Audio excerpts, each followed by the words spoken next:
You know I'm a fan of the personal balance sheets. I'm well aware, in fact, also the cash flow statement and the profit and loss, because you're a numbers geek. But what if I was to tell you there's a different kind of balance sheet, which is arguably even more important? You would have my attention. Episode 223 of the Dan Bradbury Podcast. The podcast that covers the 6 basic building blocks of business, and whether or not you're good or bad at them will determine how big that block can go. Today's episode is going to be all about people and culture. Dan, what do you got for me this episode? Well, we've been, we're just off the back of our CEO Mastermind, where we had the ultimate entrepreneur competition, right? Yes, third annual. Yeah, right. So, we might as well brag on her because she'll abuse us if we don't. Yes, in fact, we should put, this might be the time that we see how many times we could mention her name in the podcast, or should we have fun and just allude to her and never mention her?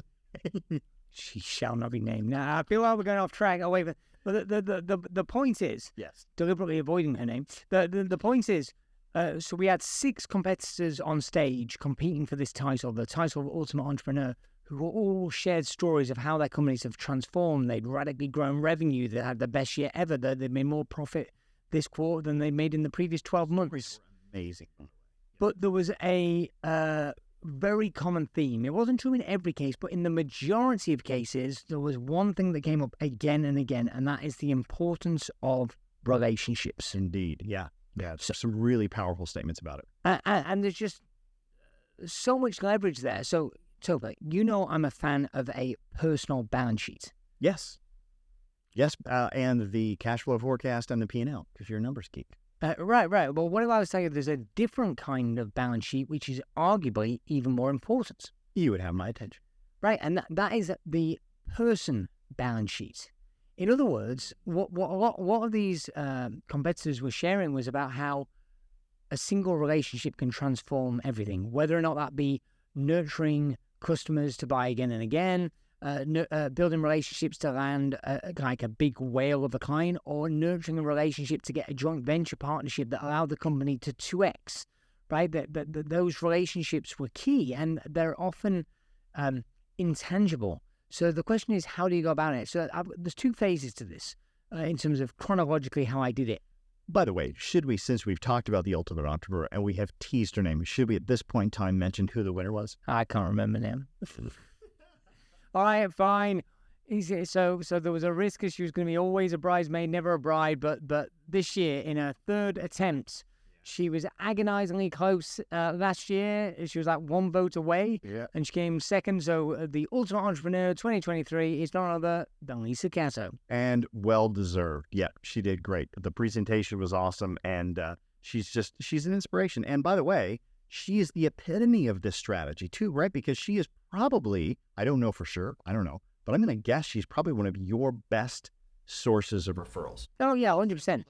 100%. I mean, she's a massive connector, right? So, and she spoke about how, I mean, she won't mind bragging on this as all, that her company scaled significantly over time, but in this last quarter, she's done more in profit than she had done in the whole of last year.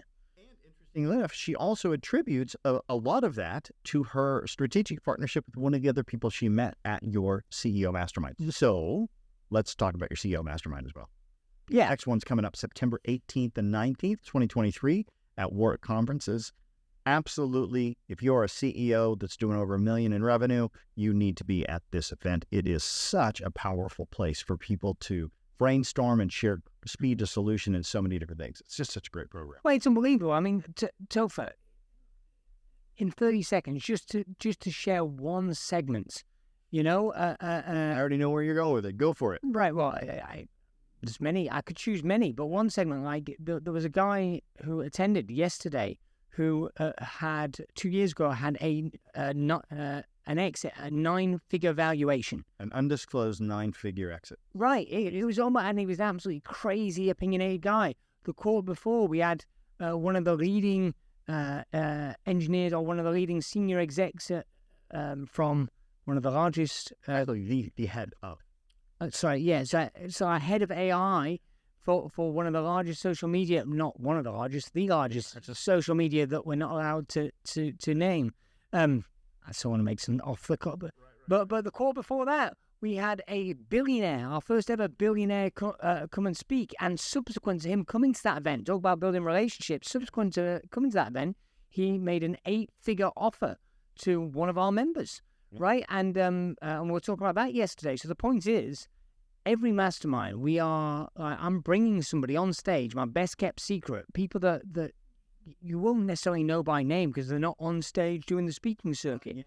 They are real entrepreneurs that are doing epic things. And that's just one segment. And that, by the way, Topher, it's hard for me not to, I'm probably sounding very braggy right now, but I don't give it. I don't give a shit. But the thing is, what blows my mind is, that's rare. The best kept secret is rarely even the most highly voted segment by the members in terms of what they find most valuable. I know the highest one is one where there isn't a special speaker. It's just where they get to talk amongst one another and talk about their challenges and their opportunities. Appropriately titled Challenges and Opportunities. Right. And we got a particular way of doing that, which really helps give you insight on whatever your business problem is right now. The biggest problem, a way of getting that unstuck and giving you a new perspective. So, yeah, if you want to know more, reach out to us. CEO Mastermind coming up in September 18th and 19th. Very good. September. Yeah. All right. Let's get back to Lisa Cato. One of her strategies for strategic partnerships. This led into the person balance sheet. Yeah. So relationships. So I want to share. I want to share the legacy story to it. So I want to give credit where it's due. I got this idea from a guy called Dan Sullivan, who is founder of a company called Strategic Coach. Just an epic human being. And he called it Farm Club. So he really said, look, First rule about Farm Club. Talked about Farm Club. Yeah, fine. So the way that he described it is, he goes, look, if you are going to reap the rewards this quarter, you often have to plant the seeds last quarter. So he would get you to list the top 20 people that are the most important relationships for you to nurture. He would This is a great strategy. Right. He would get you to rank them, and then he have a plan for contacting each one of those people. Because it's like the metaphor holds true that it's like, well, you can plant the seeds and nurture the seeds, but you don't know when they're going to bear fruit. So you've got to plant multiple seeds. So it was just almost like, try and hit these top 20. Just try, make a connection, whether it be a coffee, ideally breaking bread. But if not, at least a text message, a phone call, a Zoom call. And that is something that I've done since he first shared it with me 10 years ago. But it evolved. So the person balance sheet is make a list of your assets and liabilities in the context of relationships. And people. Right. Who are your best assets? And then also on the other side, who are your liabilities? Who are the people you've wronged or lost a relationship with that you could maybe hopefully move back over to the asset side? Yeah, correct. I mean, you can look at it either way. You could say, who is an asset to you, and they've got skills, resources, tools, they give you energy, right? And who are the people that take away your energy or are damaging? So that's one way. That's one way that you can look at it. And okay, how do I get more of these people and less of these people? Or develop or deepen the relationship with these people, and lessen or minimize relationship with these people. How do I add more people to this side of the balance sheet and take some people off this side of the balance sheet? Some relationships just need to be cut off. Yeah, true. They just need to die. But then inversely, it's like, okay, so great, we've got these people on the list. How can I be an asset to those people? How can I strengthen the relationship and make those relationship bonds stronger?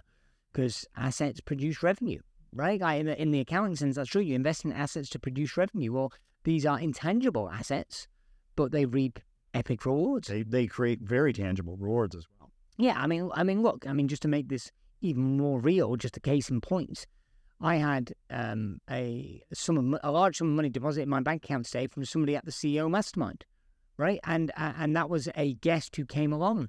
I'd never met them before. They came along, but they've been referred by two people, two existing members, right? One of which was Lisa, right? So they came along and they went, yeah, great, I love it. I'll sign up. And I'm like, great, okay. And the money's in my account. And the point I'm making is, I played my part, but indirectly, I played my part because I nurtured relationships with the referrers, and then naturally just business flows to you, right? So where the point is, where are you missing that? There are relationships that can give you rewards that you can't possibly imagine. You can't be too, I'll give you something. You need to give me something back. Yeah, that's not a relationship. That's a barter. That's a horse trade. Correct. It's kind of like I'm just investing, I'm planting seeds. That's a transaction. Correct. So that the farming analogy is apt. You plant the seeds, you nurture them, and it flowers when the time's right. Brilliant. All right, let's talk about Book of the Week. The book of this week is the most recent book from the person I mentioned earlier, Dan Sullivan, and it's called Who, Not How. And it's a great book. Dan, I remember when he came up with the idea, and he said, I was in Toronto with him, and he just said, look, he goes, most of you are sat around thinking, how do I do something? It's the wrong question. The question is, who is the person to do that? And if you find the right who's, the hows will take care of themselves. And then he summarized it in a book, and it's a great book. You should go and pick it up. Very wise words, my friend. Let's move over to the quote of the week, and let's wrap it up. The quote of the week comes from the great Ralph Waldo Emerson. When friendships are real, they are not glass threads or frostwork, but the solidest things we can know. Wise words, and had you not said that was Ralph Waldo Emerson, I would have said that the word solidist is not a word. But I'm going with it that he knows more than I do. Yeah, very well said. And as always, Topher, if you want a better business, you need to be a better business owner. I hope you enjoyed that episode. 3 things you need to do now. Number 1, make sure you subscribe to this podcast so you do not miss an episode. Also, get on over to Amazon to get a copy of my latest book, Turnover is Vanity, Profit is Sanity, 9.5 steps to improving your profits and cash flow. Also, join our Facebook group, the Turnover is Vanity, Profit is Sanity community, to connect with other business owners.